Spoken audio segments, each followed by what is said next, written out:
At 04:23 on the morning of September 21, 1944, Sergeant Timothy Harlow crouched behind a shattered brick wall in Oosterbeek while German machine gun fire tore through the pre-dawn darkness less than 40 yards to his front. The modified helmet on his head, welded with extra steel plates and cushioned with layers of leather he'd scavenged from a bombed-out cobbler's shop, felt heavy as sin, and he could hear his own heartbeat thundering against the makeshift padding.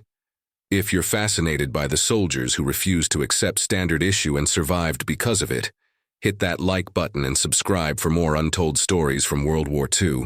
Timothy Harlow wasn't supposed to be different. Born in 1919 in the textile town of Bradford, West Yorkshire, he grew up in a row house where his father worked the looms and his mother took in laundry. Tim was the middle child of 5, quiet and observant, the kind of boy who fixed broken things in the neighborhood without being asked. Watches, bicycles, kitchen pumps.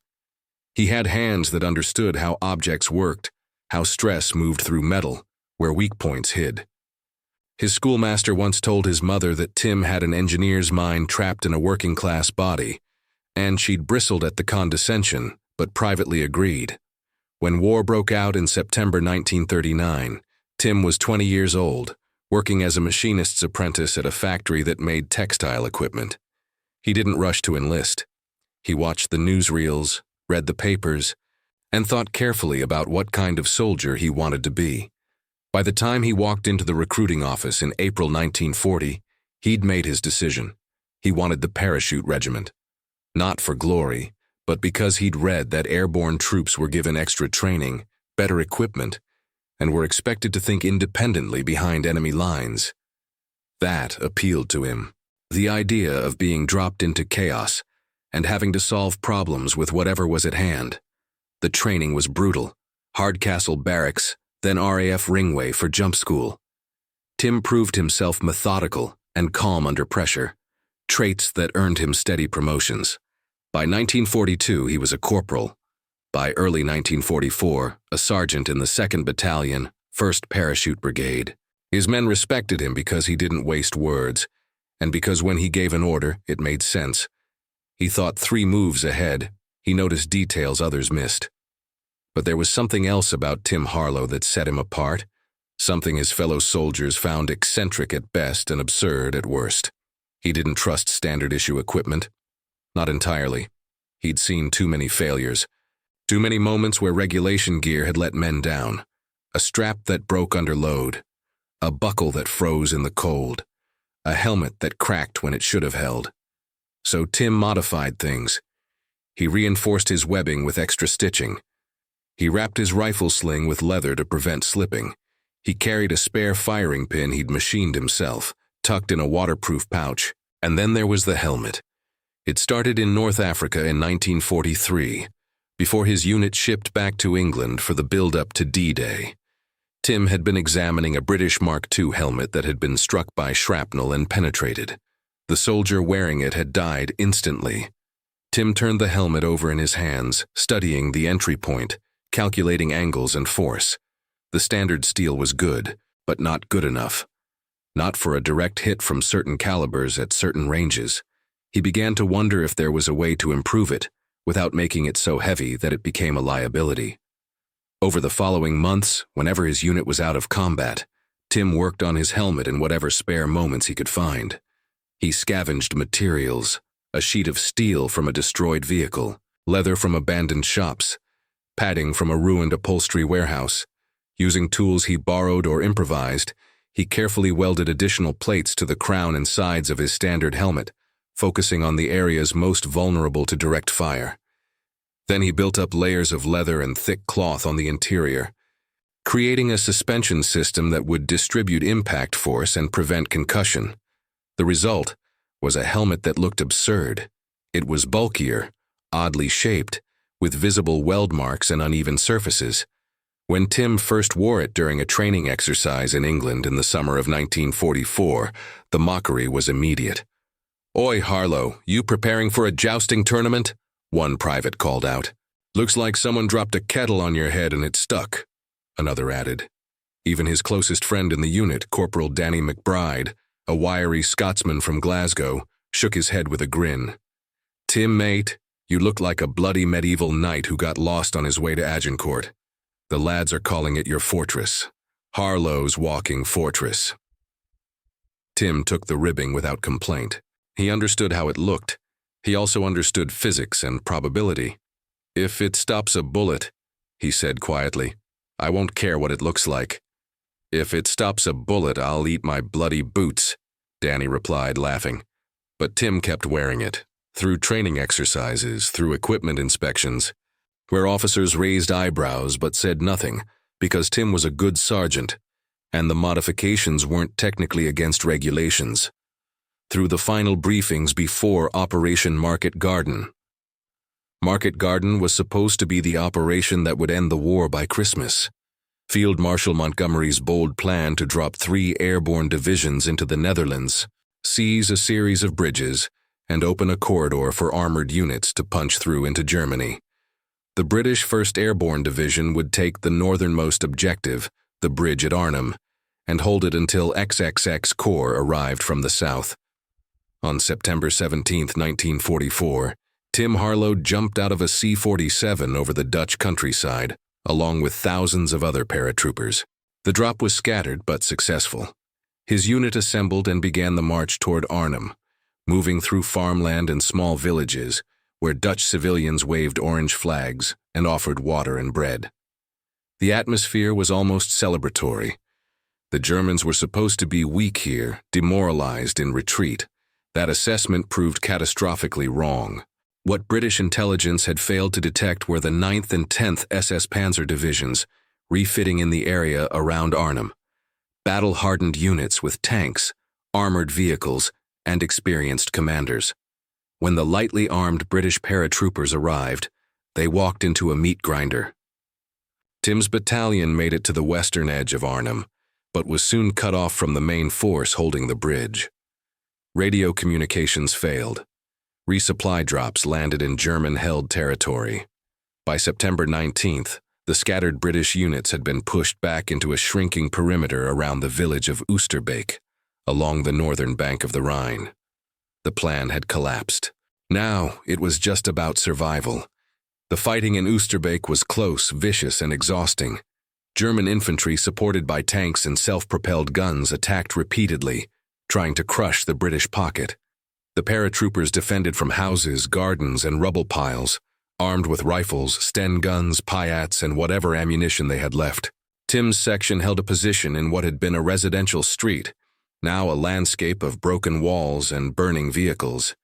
He functioned on almost no sleep, moving between positions, redistributing ammunition, pulling wounded men to cover, trying to keep his squad cohesive as their numbers dwindled. His modified helmet drew occasional comments even here, in the middle of hell. "Still wearing that ridiculous thing, Sarge?" a young private asked during a brief lull, his voice shaking with exhaustion. "Still alive, aren't I?" Tim replied, checking the private's ammunition pouches and handing him 2 spare clips. Danny McBride, crouched nearby with his Sten gun, caught Tim's eye and managed a grim smile. "If we get out of this, I'm making you a matching suit of armor." "If we get out of this," Tim said, "I'll let you." But getting out seemed less and less likely. By the morning of September 21st, the perimeter had contracted further. Casualties were mounting. Medical supplies were gone. Food was scarce. Ammunition was critically low. The men were filthy, hollow-eyed, some shaking from exhaustion and stress. Tim could see it in their faces. The slow erosion of hope.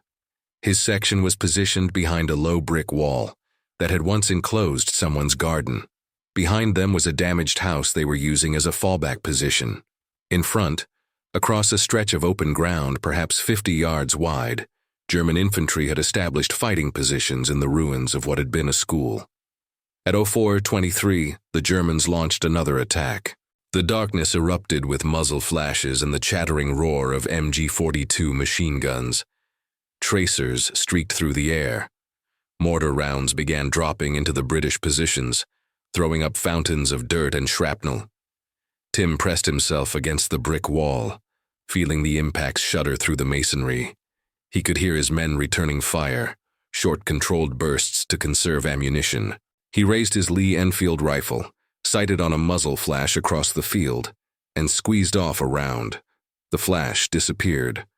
Whether he'd hit the target or simply forced them to take cover, he couldn't tell.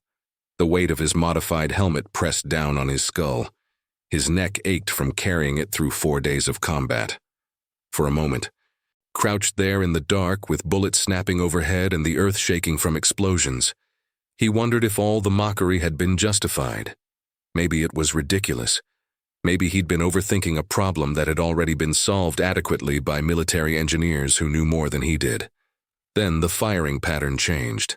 Tim had learned to read battlefields through sound. The rhythm of different weapons, the way fire shifted as attackers maneuvered. He heard the German machine guns concentrating to the left, suppressing that section of the line, and he understood immediately what it meant. They were fixing his men in place while moving troops to flank from the right. He turned his head, straining to see through the pre-dawn gloom and the smoke drifting across the rubble. There, movement in the shadows near a collapsed building about 40 yards to his right flank. German infantry, at least a squad, working their way through the ruins. "Danny!" he called out. "Right flank, they're coming around!" Danny shifted position, bringing his Sten gun to bear. 2 other men repositioned, but they were spread thin, and if the Germans got into the ruined buildings on their flank, they'd be able to enfilade the entire position. Tim's squad would be wiped out in minutes.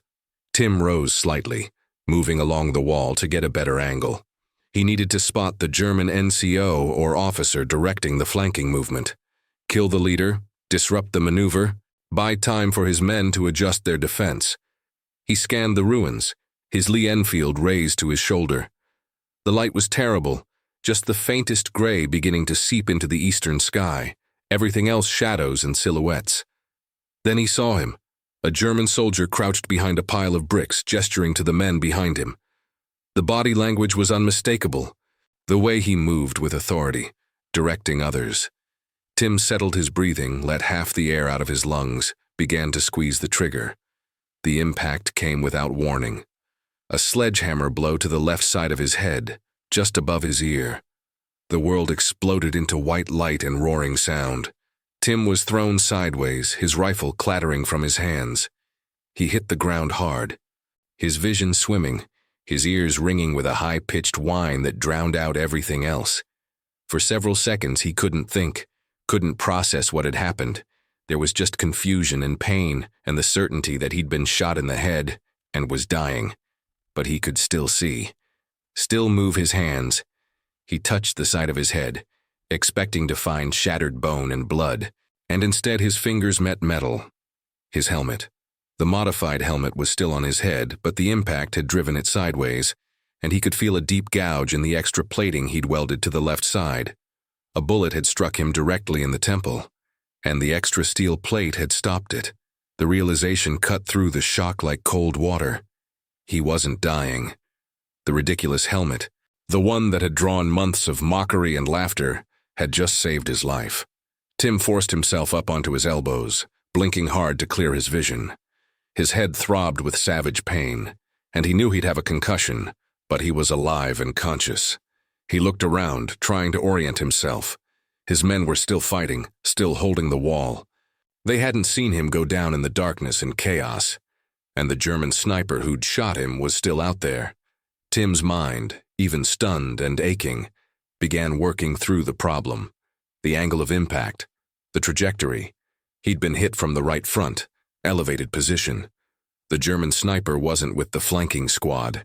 He was somewhere else, higher up, covering their movement. His eyes tracked across the ruins, searching. There, the remains of a 2-story building about 60 yards out, its upper floor partially collapsed but still providing elevation and cover. That's where the sniper would be. That's where Tim would be if he were in the German's position. His Lee Enfield was on the ground beside him. Tim reached for it, his movements slow and deliberate. Fighting through the disorientation, his hands felt numb and clumsy, but the rifle was undamaged. He checked the bolt, confirmed there was a round in the chamber. He couldn't take a shot from here. The angle was wrong, and if he rose up, the sniper would have another chance at him. But there was a gap in the wall about 10 feet to his right, where a mortar round had blown out a section. If he could reach that gap, he'd have a clear line of sight to the upper floor of the building.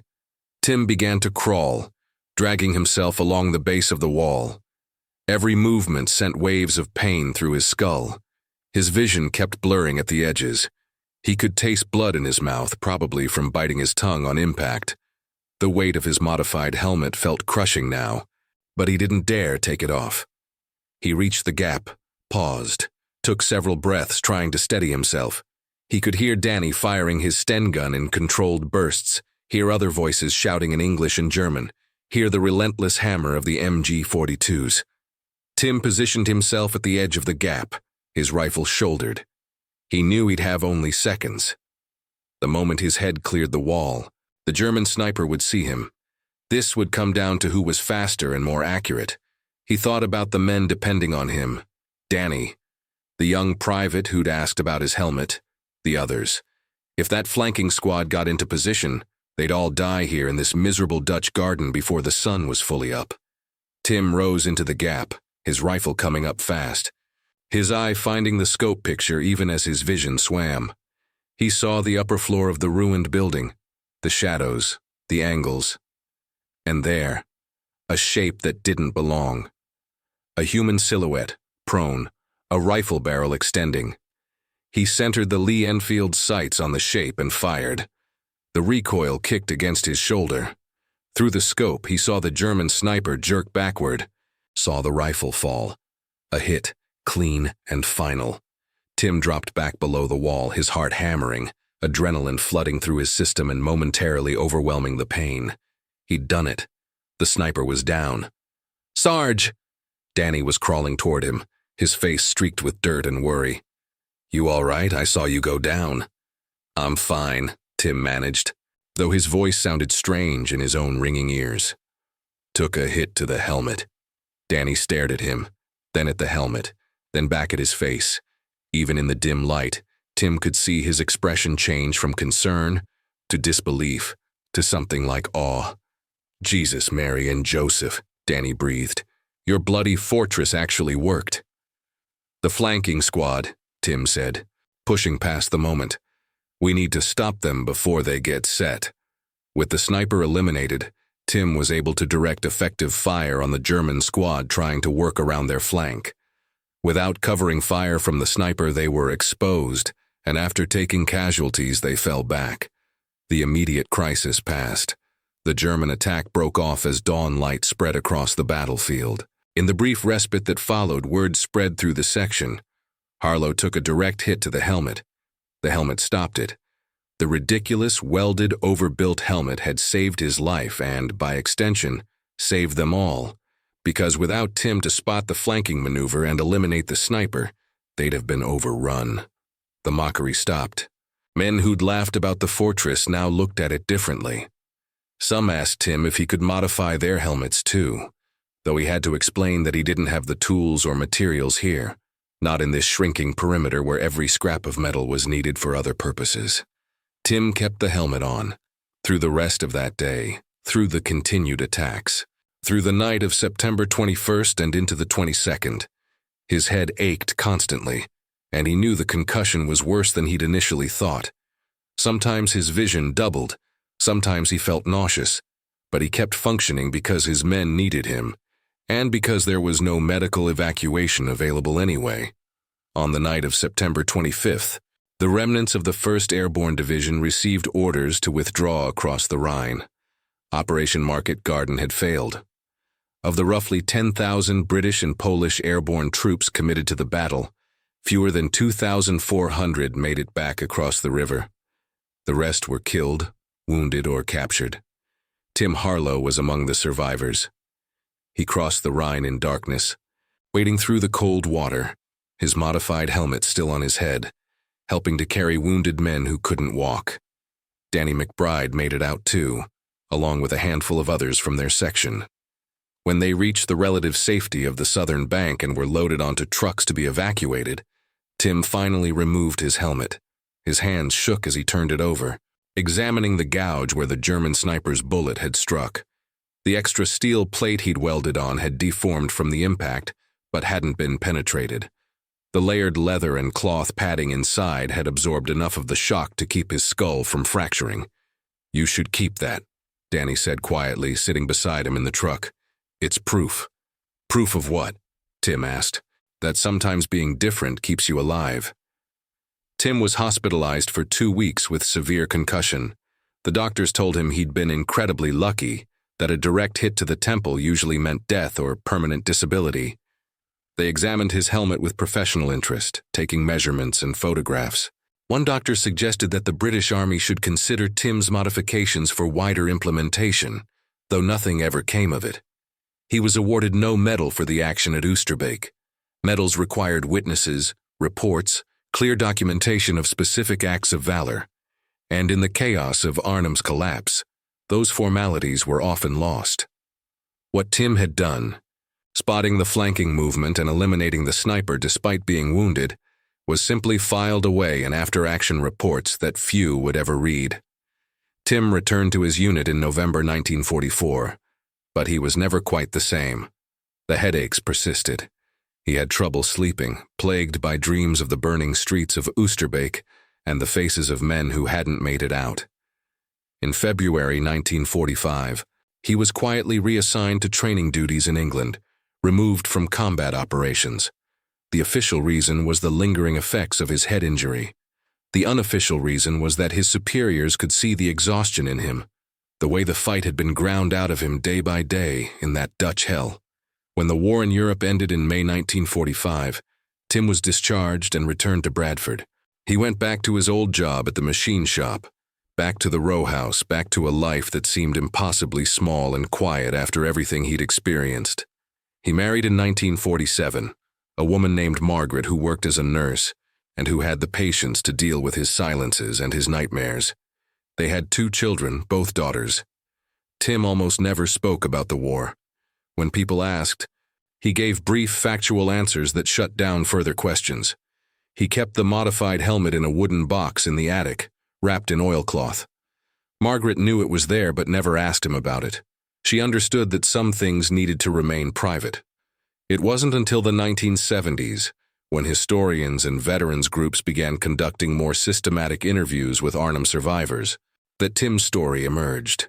A researcher tracked him down through military records and asked if he'd be willing to share his experiences.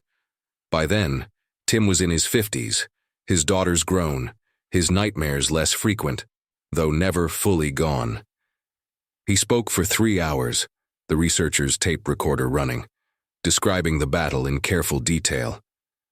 When he mentioned the helmet, the researcher asked to see it. Tim retrieved it from the attic, the metal dull and pitted now, the weld marks and the gouge from the bullet clearly visible. The researcher photographed it extensively. Within a year, it was on loan to the Imperial War Museum in London, where it was displayed as part of an exhibit on Arnhem. The placard described it as an example of individual initiative and field modification, evidence of how soldiers adapted standard equipment to meet the brutal realities of combat. Tim visited the museum once to see it on display. He stood in front of the case for a long time, looking at the helmet under the bright museum lights, surrounded by other artifacts from the battle. Other visitors walked past, glancing at it briefly before moving on to more dramatic exhibits. They couldn't know what it had meant, that it had been called ridiculous, that it had stopped a bullet, that it had allowed one sergeant to save his squad and crawl another few feet through a war that seemed designed to kill everyone it touched. Danny McBride, who'd survived the war and moved to Canada, sent Tim a letter after seeing a newspaper article about the helmet being displayed. The letter said simply, "I told you I'd eat my boots if that thing worked. I'm glad I never had to. Miss you, mate." Tim kept that letter in the same box where he'd stored the helmet. Timothy Harlow died in 1994 at the age of 75 from heart failure. His funeral was small, attended by family and a few old friends. No military honors, no formal recognition. His obituary in the Bradford newspaper mentioned that he'd served in the parachute regiment during World War II and had been at Arnhem, but nothing more. The helmet remained in the Imperial War Museum's collection. It's still there today, though it's no longer on permanent display. Occasionally it's brought out for special exhibits about innovation under fire or personal equipment modification. Museum visitors who see it might notice the crude welding, the uneven plating, the visible damage from the bullet strike, and wonder about the man who made it and wore it. They won't know that he was quiet and thoughtful, that he had a machinist's hands and an engineer's mind, that his friends mocked him until the moment his stubbornness saved their lives. They won't know about the headaches that followed him for 30 years, or the daughters who grew up with a father who sometimes stared out windows at nothing, lost in memories he couldn't share. What they might understand, if they look closely enough, is that war is not just about grand strategies and massive operations. It's also about individual choices made in the face of impossible odds. It's about a man who saw a problem, trusted his own judgment over conventional wisdom, and lived because of it. It's about the difference between a name in a casualty list and a person who made it home, who had a life after the guns fell silent, who held his children and tried to forget the sound of machine gun fire tearing through a Dutch garden at dawn. Timothy Harlow's story isn't about glory. It's about survival through preparation, about trusting yourself when everyone else thinks you're wrong, and about the quiet courage of carrying extra weight on your head and in your heart, because you understand that details matter, that small margins determine who lives and who dies, and that sometimes the difference between ridiculous and brilliant is nothing more than a bullet striking at exactly the right angle. If this story moved you, hit that like button and subscribe for more forgotten heroes of World War II. Tell us in the comments where you're watching from, and whether someone in your family served in any war. Their stories, like Timothy Harlow's, deserve to be remembered too. Because they weren't just soldiers or statistics, they were people who made choices, who endured things we can barely imagine, and who came home carrying weights we can never fully understand. Every single one of them matters.